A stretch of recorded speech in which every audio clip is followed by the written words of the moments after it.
آئیے بچوں، تیسری جماعت کا سبق ڈاکو کی بات پڑھتے ہیں۔ امام غزالی رحمۃ اللہ علیہ بہت بڑے عالم دین تھے۔ آپ ایران کے ایک مشہور شہر طوس کے رہنے والے تھے۔ طوس میں تعلیم حاصل کرنے کے بعد آپ عراق روانہ ہوئے تاکہ وہاں کے مدرسہ نظامیہ میں داخل ہو کر اعلیٰ تعلیم حاصل کر سکیں۔ امام غزالی رحمۃ اللہ علیہ ایک قافلے کے ساتھ سفر کر رہے تھے کہ ایک ویران جگہ پر ڈاکوؤں نے قافلے پر حملہ کر دیا اور قافلے والوں کو لوٹنے لگے۔ امام غزالی رحمۃ اللہ علیہ کے پاس مال و دولت تو کچھ نہ تھا، ہاں ایک چیز ایسی تھی جسے وہ بہت قیمتی سمجھتے تھے۔ یہ ان کی اپنے ہاتھ کی لکھی ہوئی ایک کتاب تھی۔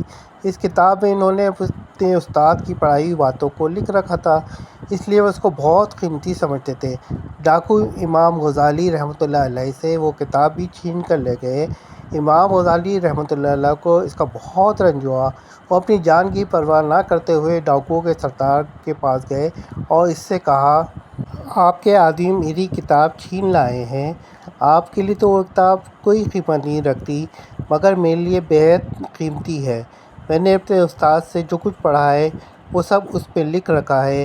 آپ وہ کتاب مجھے واپس کر دیں، آپ کی مہربانی ہوگی۔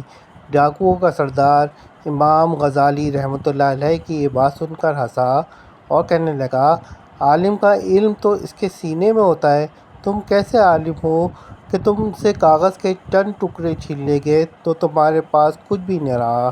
یہ کہہ کر اس نے اپنے ساتھیوں کو کتاب واپس کرنے کا حکم دے دیا۔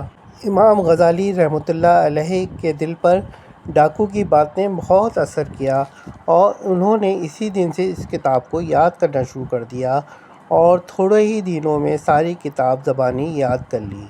پیارے بچوں، آپ کو یہ سبق پسند آیا ہو تو بتائیے، اور اگر مزید کچھ پوچھنا ہے تو وہ بھی بتائیے، اور ہمارا چینل سبسکرائب کریں۔